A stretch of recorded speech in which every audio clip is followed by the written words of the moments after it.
ci turu baay bi ak doom ji ak xel mu sell mi amin. na barkeb Yeesu Krista suñu boroom ak cofeeluk Yàlla ak xel mu sell mi ñu boole ànd ak yéen yépp. mbokk yi di seetaan Laudemus Dominum ci rajo Dunya Vision maa ngi leen di nuyu yéen ñépp di leen yéene jàmm ak salaam ji bawoo fa Yàlla. gëm naa ne moom dinañu taxawu lu tollook émission bi di tuur yiwam yi ci suñu xol jaarale ko ci baat yi ngeen di dégg ak nataal yi ngeen di gis. Yàlla na émission bi meññuloo yiw yooyu ci yéen ñépp. lu jiitu tey ñu ngi ci ñeenteelu dibéeru Lawang atum A. Matthieu mu sell mi ci l'évangile bi dinañu nettali nu Yeesu juddoo.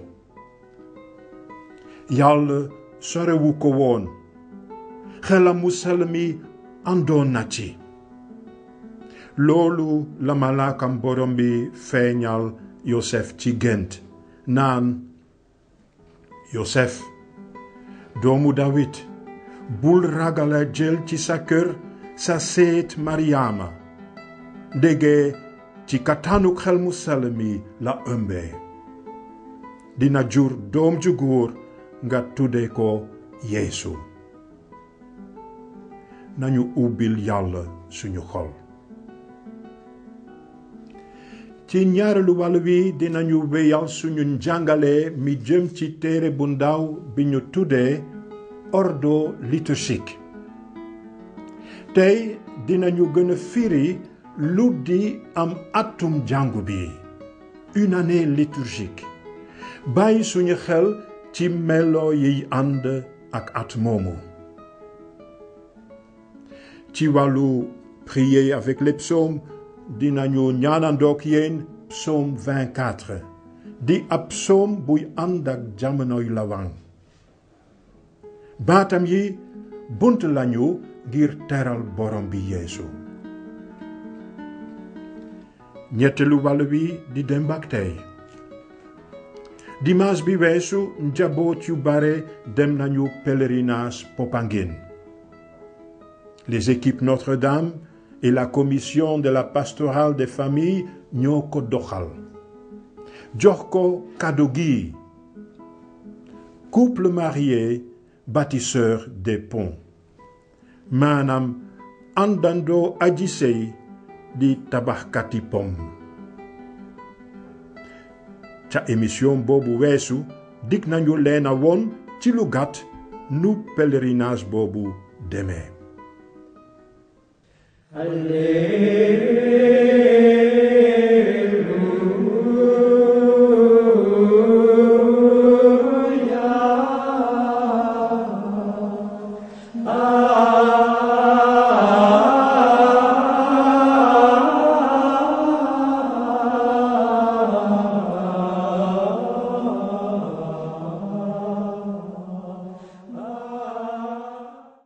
L'évangile Yeesu Krista ba Matthieu mu sell mi bind.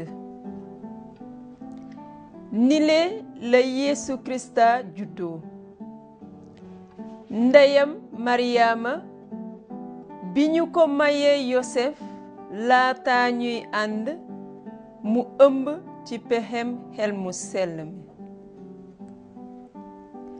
Yosef jëkkëram doonoon nit ku jub bëggu ko woon a weer ci kanamu ñépp mu xeloo ko fase ci sutura.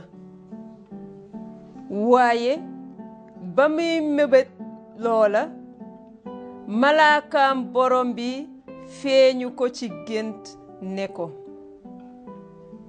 Yosef doomu Dawid bul ragala jël ci sa kër sa seet Maryaama ndege ci kàttanuk xel mu sell mi la ëmbee dina jur doom ju góor nga tuddee ko Yeesu muy tekki Yàlla dafay musal ndege moo di musali mbootaayam gi ci baakaaram yi lile lépp xew na ndax kàddug borom ga yonent ba waxoon mottaliku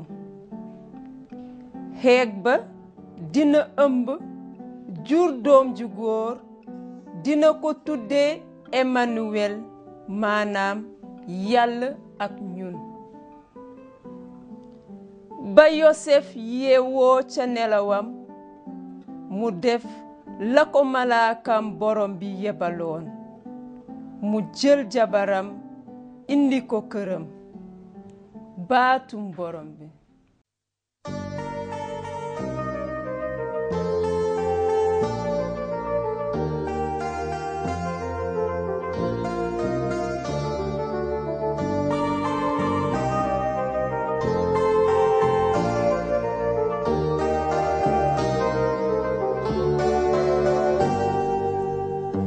Fais de nous un peuple de témoins pour dire au monde tes merveilles. Tu viens demeurer au cœur de chacun et ta parole nous réveille. Fermer les yeux pour tout quitter et les ouvrir sur l'inconnu. Vouloir donner son Fils unique, être témoin de la confiance. Tu fais de nous un peuple de témoins pour dire au monde tes merveilles. Tu viens demeurer au cœur de chacun et ta parole nous mbokk yi waxtu njàngale mi jot na yiw la ci ñun ndaxte njàngale mi dafa ñu yee ba def ñu aji gëm ñu xam li leen Yàlla di laaj ñu gëm ko ak nu ñu ko waree dund dale ko émission bi weesu tàmbali nañu leen a wonaleek téere bu ndaw bi la Commission nationale de pastoral liturgique et sacramentel moo ko bind génne ko te tudde ko ordo liturgique bind nañu ko ngir siiwal ko ci jàngub Sénégal bi bépp catholique yi jënd ko ñi ciy jot ngëneel ñoo di labbe yi ñi jébbalu ci Yàlla de religieux et religieuses ñi di dimbali labbe bi lu tollook xumbaluk mees bi maanaam ñiy jàng baatum Yàlla mi les lecteurs acolytes yi chorale yi les ministres extraordinaires de la communion sacristains yi waaw mbooloom aji gëm ñépp ci paroisse yi ak ci mbootaayi gox yi les CEB lu jiitu nañu fàttaliku ci tënk li ñu jot a xam ba pare ci émission bii weesu tur wi ñu jot a jox téere bi moo di ordo liturgique. ordo baat bu latin la dafay tekki ci tubaab ordre wala disposition mën nañu ko sotti ci wolof ak tëralin wala doxalin kon ci téere bii dinañu gis naka la jàngu bi di tërale wala doxale xumbalu mees yi ak ñaanuk làbbe yi ak ñi jébbalu ci Yàlla maanaam li ñuy tuddee la liturgie des heures. Un des objectifs de ce livre benn ci mébét yi ñuy séentoo mottali ak ordo liturgique bi moo di ñu gën a takku ci jëfi jàngu bi ci àddina si sépp di fonk tëralin yiy doxal liturgie bi une plus grande fidélité à l'action liturgique de l'Église universelle. looloo tax ñuy fekk ci téere bi naka la kilifteefu jàngu bi ci àddina si sépp dale ko ca Rome di doxale xumbali mees yi lu tollook menn atum jàngu bi maanaam les célébrations de l'Église universelle selon le calendrier romain. bi mu ko defee keroog laaj nañu suñu bopp lu di am atum jàngu bi. Qu'est-ce qu'une année liturgique? ni ngeen ko xamee mën nañoo ràññatle yenn xeeti at différents types d'années. at mu civil mi l'année civile, atum l'école mi l'année scolaire, l'année budgétaire, atum lamb ji ak ñoom seen. jàngu bi am na atam maanaam l'année liturgique. atum jàngu mi du tàmbali ci bés bu jiitu bi ci weeru sawiye niki at mu civil mi waaye ci dimanche lawang bu jiitu bi. atum jàngu mi mën nañu ko nataale ak benn wërngël wu ñuy xaaj ci ay wàll jox wàll wu nekk meloom sa couleur. ci mujjug weeru novembre la atum jàngu bi di tàmbali ak melowu ngànj walla violet.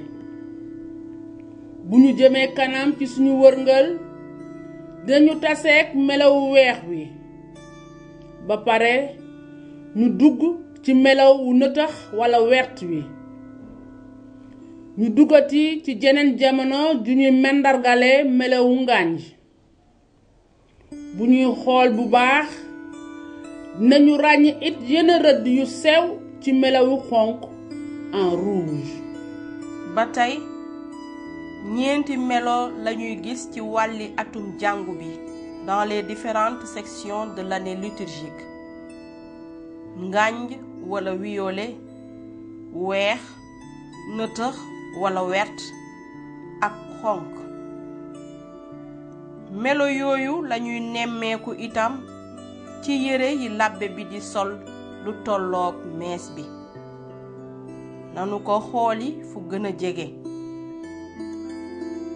gannaaw yéreem yi labbe bi dina jëkk a sol yére bi ñu naan obbu ci latin alba.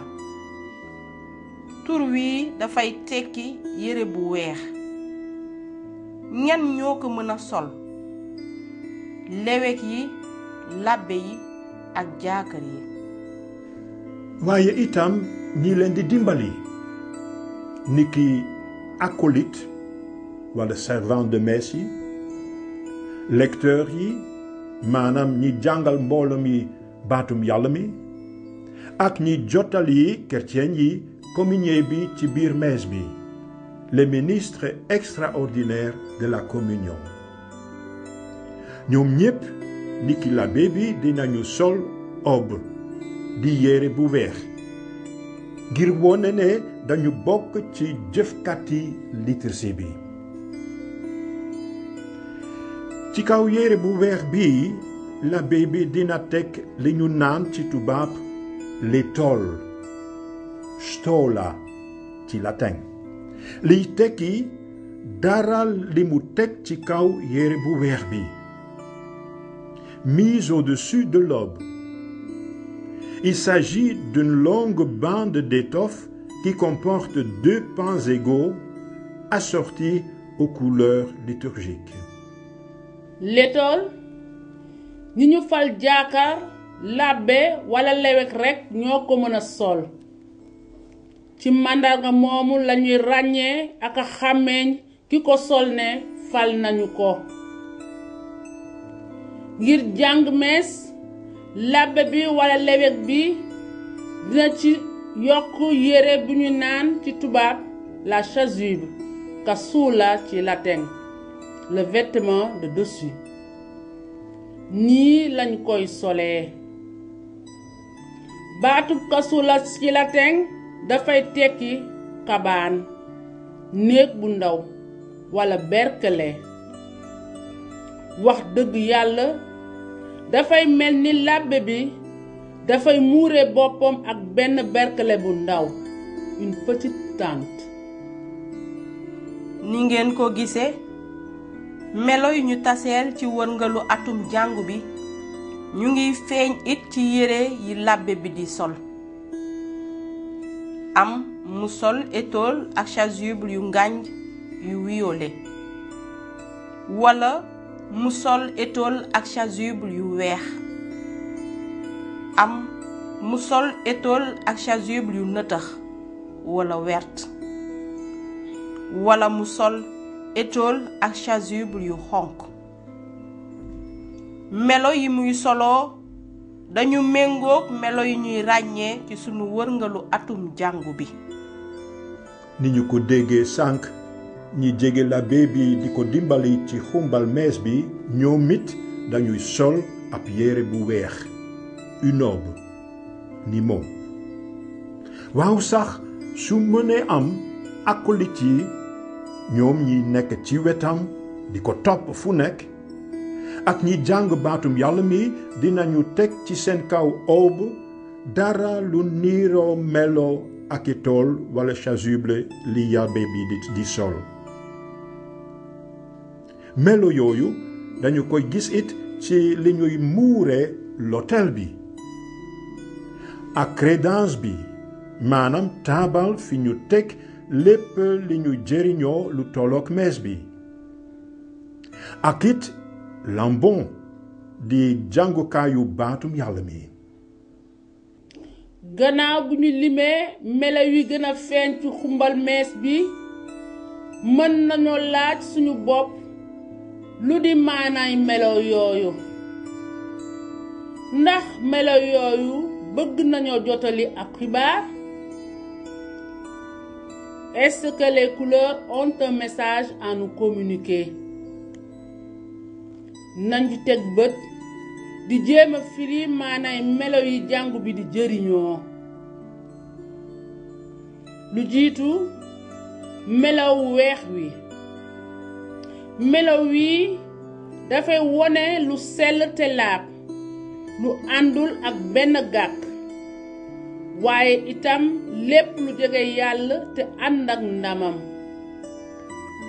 ngir ñun kerceen yi lu weex dafa ñuy fàttali ik dëkkalikub borom bi yeesu ak ndam li mu bokkuloo gaañu sell ña bu ko defee li làbbe bi ak ñi koy dimbali ci xumbal mees bi di sol une aube ab yére bu weex dafay wone ne yàlla may na leen ñuy dugg ak a bokk ci dundam gi liturgie bi di wone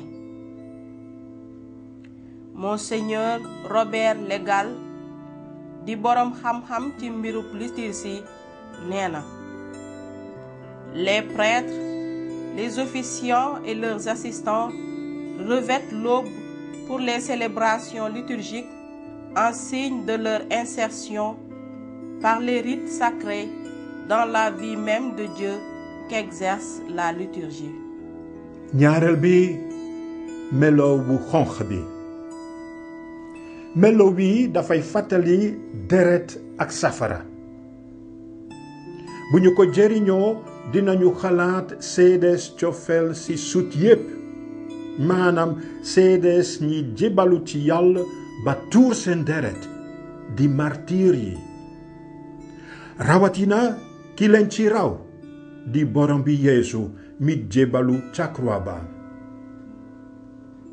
melo bu xonq bi dafa ñuy fàttali itam ki doon cofeel gi dox diggante baay bi ak doom ji maanaam xel mu sell mi moom mi wàcc ci apôtar yi ci melukaanu safara loolu tax ñuy sol ay yére yu xonq ca xew mu màgg mu Pentecôte bi ñetteel bi nañu teg bët ci melawu nëtëx wert wi bu garab gàncax wala ñax amee melaw nëtëx wala wert xam nañu ne dafay dund di woom di màgg di meññ. melawu natax wala wu wert wi ci biir liturgie bi dafay wone ne jàngu baa ngi dund di màgg ak a meññ ci meenu barkeb yàlla.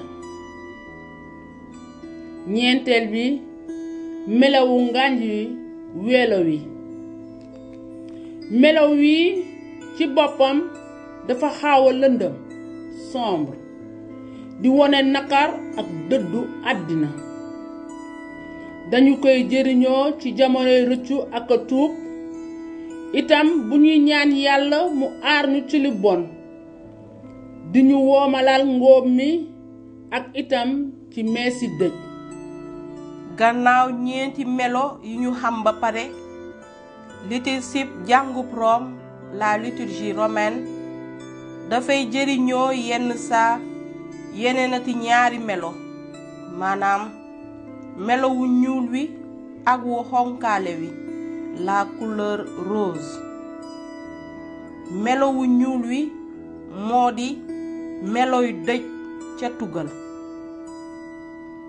melo wu xonkaale wi ñaari yoon rekk lañu koy jëriñoo maanaam ci diggu jamonoy lawang bi ak ci diggu jamonoy koor gi.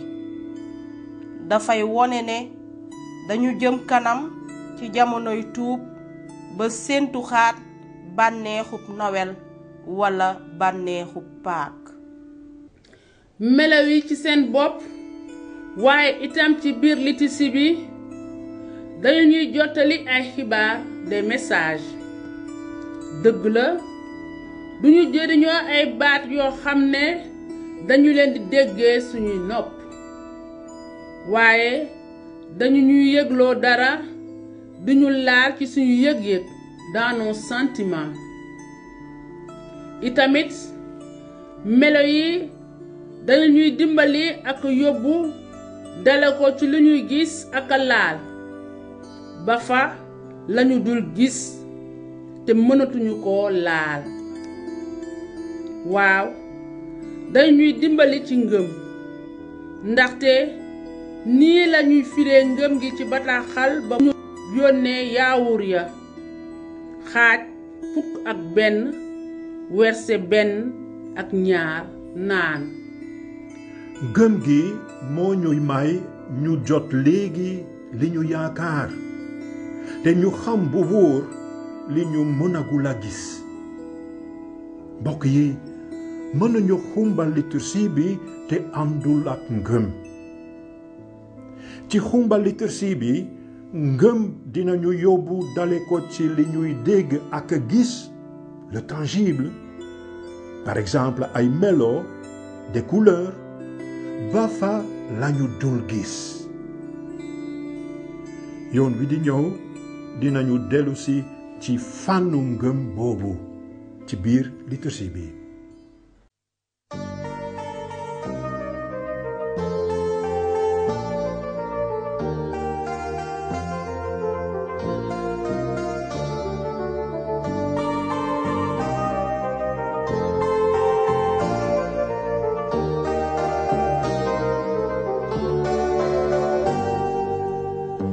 Fais de nous un peuple de témoins pour dire au monde tes merveilles.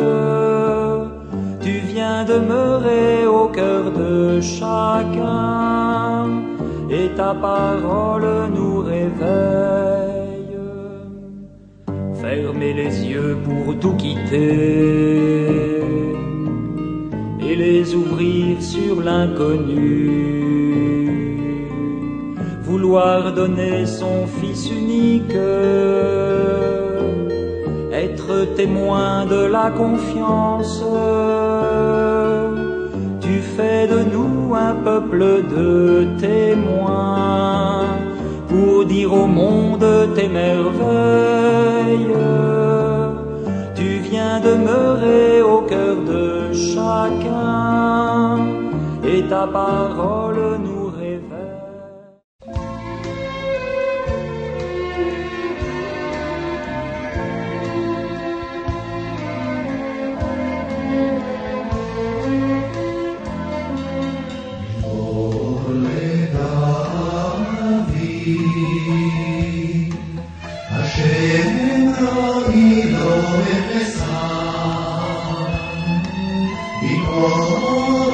péché, Yahweh Tseini, avec Rodie נפשי שוברת, נפשי שוברת, יחי במעלה צדק, למען שמו, גם כי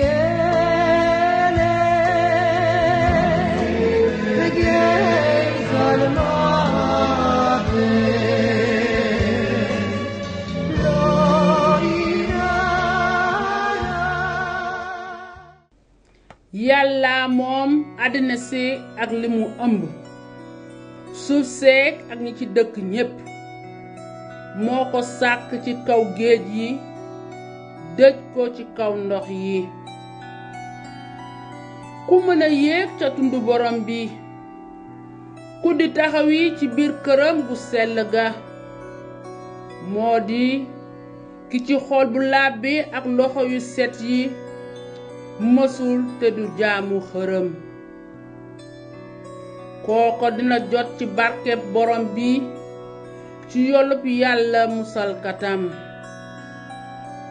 mboole nit ñu koy wut angi nile ñiy wut xar kanamu yàllay Yakob bunt yi yëkkati leen seeni bopp yëkkatiku leen bunti abada yi na buurub ndam li dugg moo kan mooy buurub ndam bi borom bi la aji katan jàmbaar ji borom bi la jàmbaar ji ci xare bi bunt yi yëkkati leen seeni bopp yëkkati leen bunti abada yi na buurub ndam li dugg moo kan mooy buurub ndam bi borom bi la yàllaay àddina si moom mooy buurub ndam li. Au Seigneur le monde et sa richesse, la terre et tous ses habitants. C'est lui qui l'a fondée sur les mers et la garde inébranlable sur les flots. Qui peut gravir la montagne du Seigneur et se tenir dans le lieu saint? L'homme au cœur pur, aux mains innocentes, qui ne livre pas son âme aux idoles et ne dit pas de faux serments. Il obtient du Seigneur la bénédiction et de Dieu son Sauveur la justice. Voici le peuple de ceux qui le cherchent. Voici Jacob qui recherche ta face. Portes, levez vos frontons et levez-vous, portes éternelles, qu'il entre le roi de gloire. Qui est ce roi de gloire? C'est le Seigneur, le fort, le vaillant, le Seigneur, le vaillant des combats. Portes, levez vos frontons, levez-les, portes éternelles, qu'il entre le roi de gloire. Qui donc est ce roi de gloire? C'est le Seigneur, Dieu de l'univers. C'est lui le roi de gloire. Yàlla moom àddina si ak li mu ëmb suuf seek ak ñi ci dëkk ñépp moo ko sàkk ci kaw géej yi dëj ko ci kaw ndox yi ku mën a yéeg ca tundu borom bi ku di taxawi ci biir këram gu sell ga moo di ki ci xol bu laab bi ak loxo yu set yi mësul te du jaamu xërëm kooko dina jot ci barkeb borom bi ci yolub yàlla musalkatam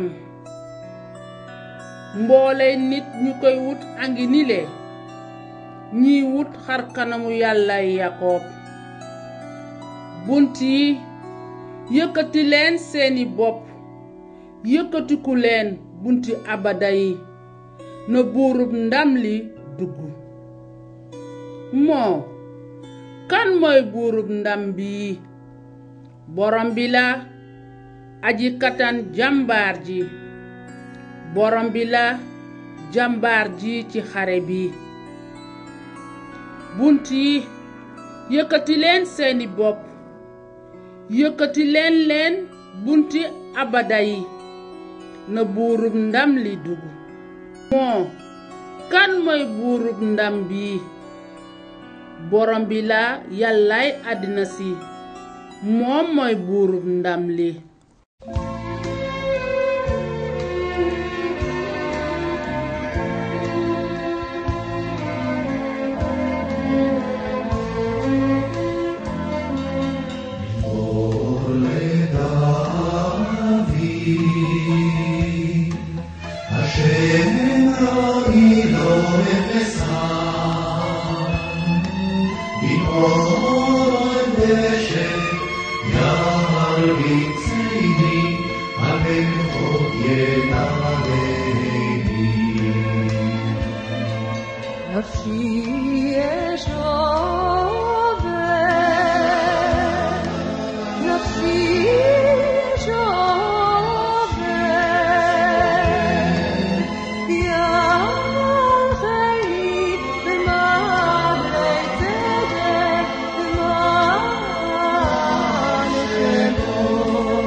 Règle ses pas sur la parole de Dieu.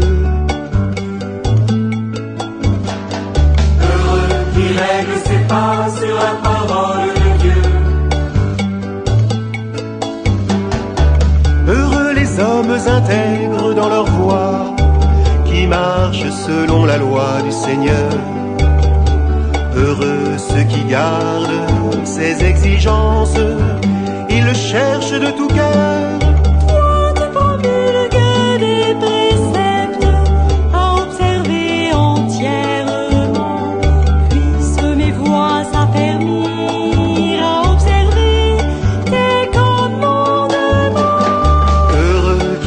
Ses pas sur la parole de Dieu. Heureux qui règle ses pas sur la parole de Dieu. Heureux qui règle ses pas sur la parole de Dieu. Heureux qui règle ses pas sur la parole de Dieu. Dimanche bi weesu njaboot yu bare dem nañu pèlerinage Popenguine. Les équipes Notre-Dame et la commission de la pastorale des familles ñoo ko doxal.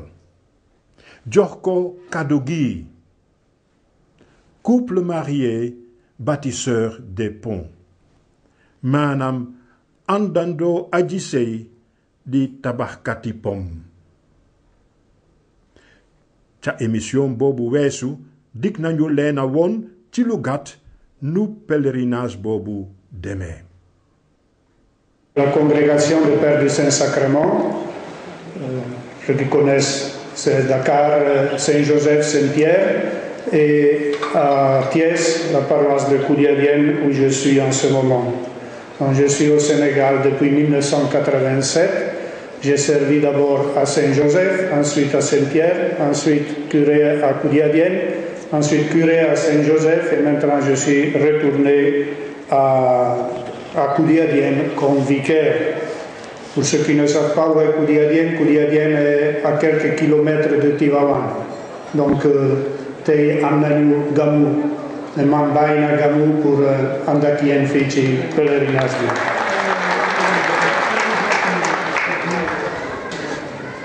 Voilà, je disais donc que nous sommes ici, au pied de Marie, notre Mère Céleste, qui avec Joseph, son époux, et Jésus, son fils, reste un modèle de famille pour tous les couples chrétiens, comme nous l'a rappelé le pape François dans l'exhortation sur le synode post-synodal, sur la famille, Amoris Laetitia, je cite, c'est le paragraphe 66.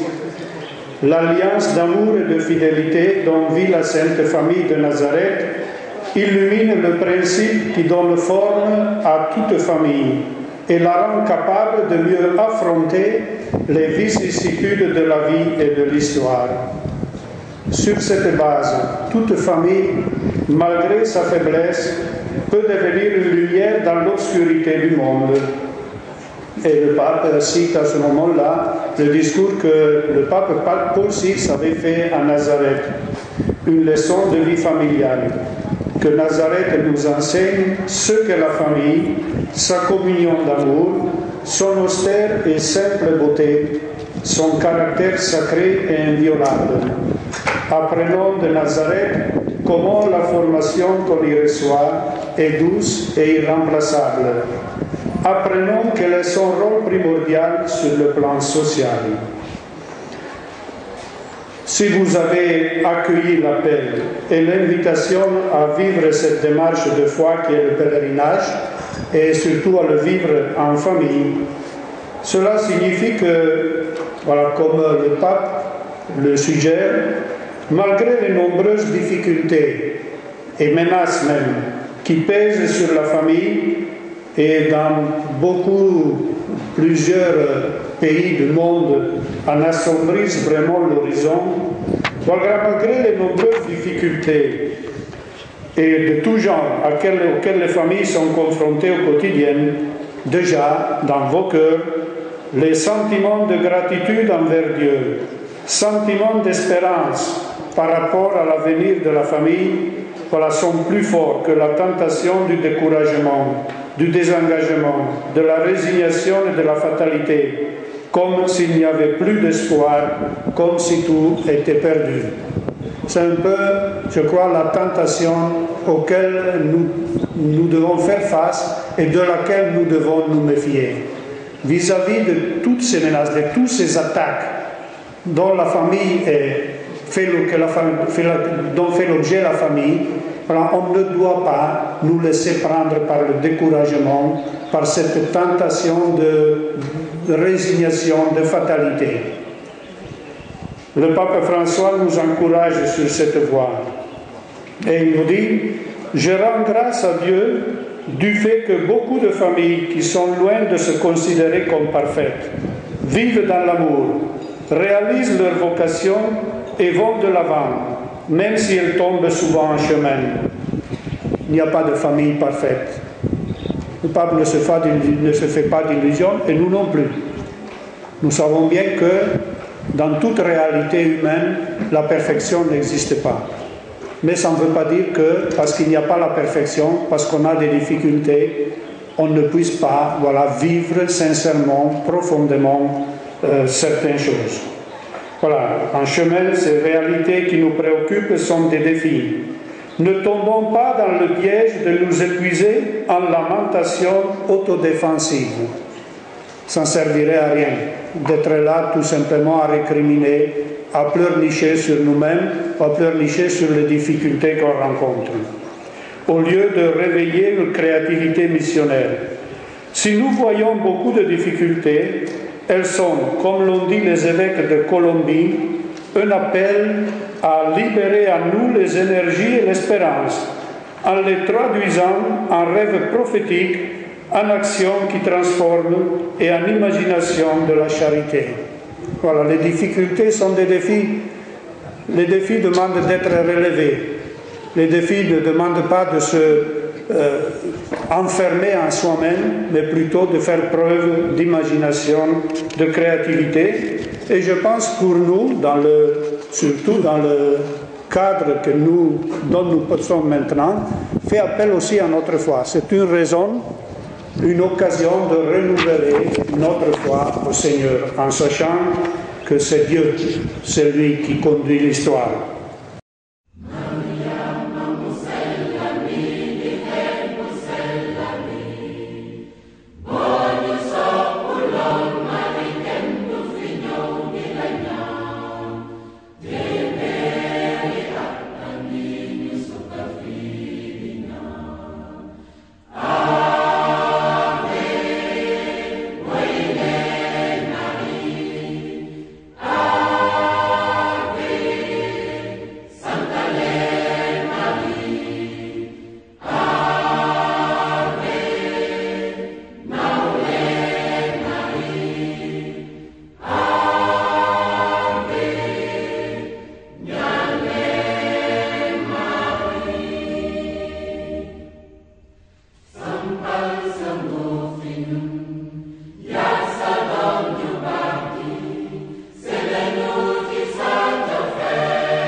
Chers fidèles du Christ et enfants de Marie,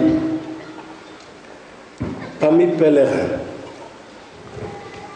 ce troisième dimanche de l'Avent qui nous prépare à la venue prochaine du Seigneur est marqué, comme il nous l'a été dit, par la joie.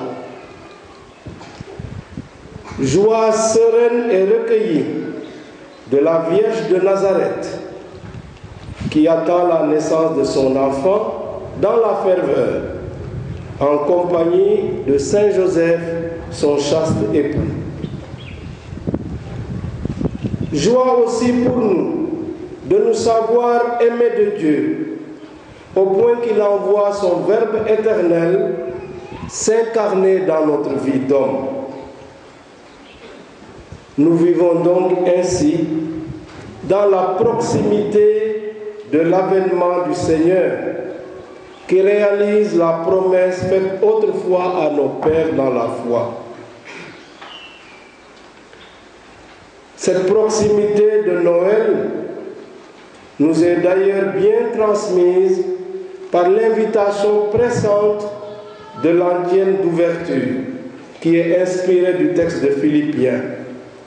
Soyez dans la joie du Seigneur, soyez toujours dans la joie, le Seigneur est proche. À cet appel à la joie, en cette 11e édition du pèlerinage des familles, qui entre progressivement dans notre tradition ecclésiale, à cet appel donc à la joie, pourrait faire écho l'exhortation post-synodale du pape François, la joie de l'amour, qui débute ainsi.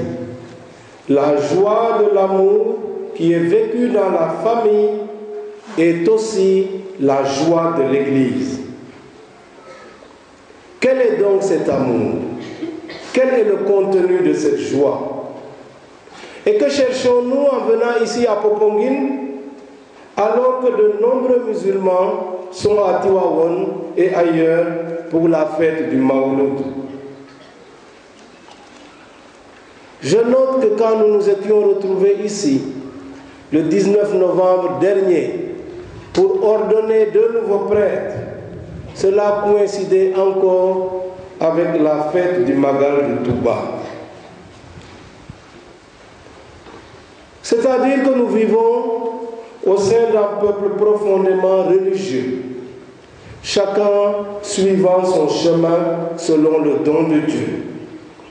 Et nous entreprenons une démarche de foi en Église famille de Dieu, avec nos familles ou en individuel, avec les équipes Notre-Dame et d'autres mouvements de spiritualité conjugale et familiale, avec les membres de notre commission de la famille, avec, je pense à elle aussi, la congrégation de la Sainte Famille, et avec vous tous, pour être en communion avec Marie et Joseph dans leur attente.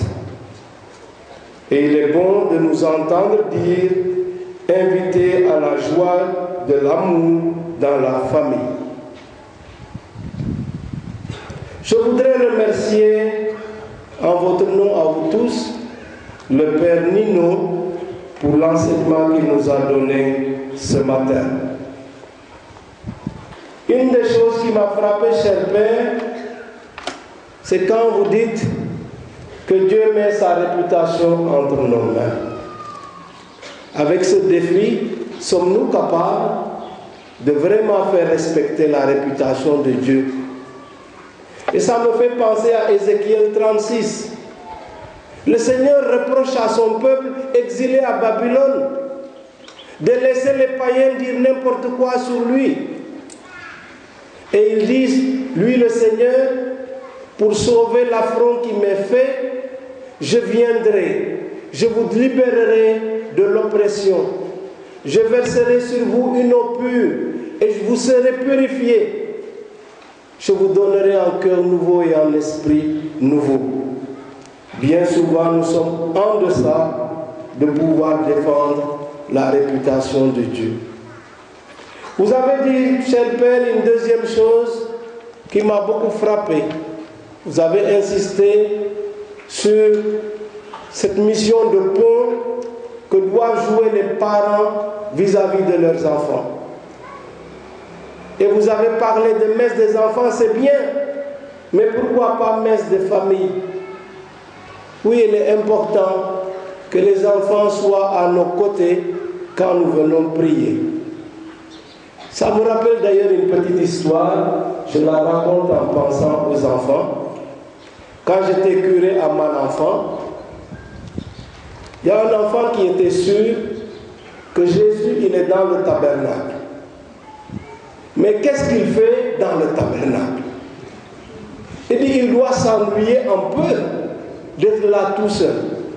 Alors il a imaginé que quand il n'y avait personne dans l'église, alors Jésus sortait du tabernacle et il se promenait dans l'église. Et l'enfant a dit qu'il va essayer de surprendre Jésus pour voir à quoi il ressemble quand il se promène dans l'église. Et donc il est arrivé à petits pas, il a passé doucement, il a poussé doucement la porte, mais il a vu quelque chose passer tellement rapidement qu'il ne sait pas de mal, qu'il n'a pas pu identifier. Il revient en arrière, il dit je vais le laisser un peu tranquille, et il recommence une deuxième fois. Et il a dit, monsieur l'abbé, Yesu Moga, voilà ma pousse buntu bi rek dubaat la ca tabernacle. Les enfants sont porteurs des interrogations par rapport au Seigneur et nous devons les accompagner.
Sois bon pour ton serviteur et je vivrai, j'observerai ta parole. Ouvre mes yeux, que je contemple les merveilles de ta loi. Enseigne-moi, Seigneur, le chemin de tes ordres. À les garder, j'aurai ma récompense. Montre-moi comment garder ta loi, que je l'observe de ton cœur. Heureux qui règle ses pas sur la parole de Dieu. Heureux qui règle ses pas sur la parole de Dieu. Heureux qui règle ses pas sur la parole de Dieu. Heureux qui règle ses pas sur la parole de Dieu.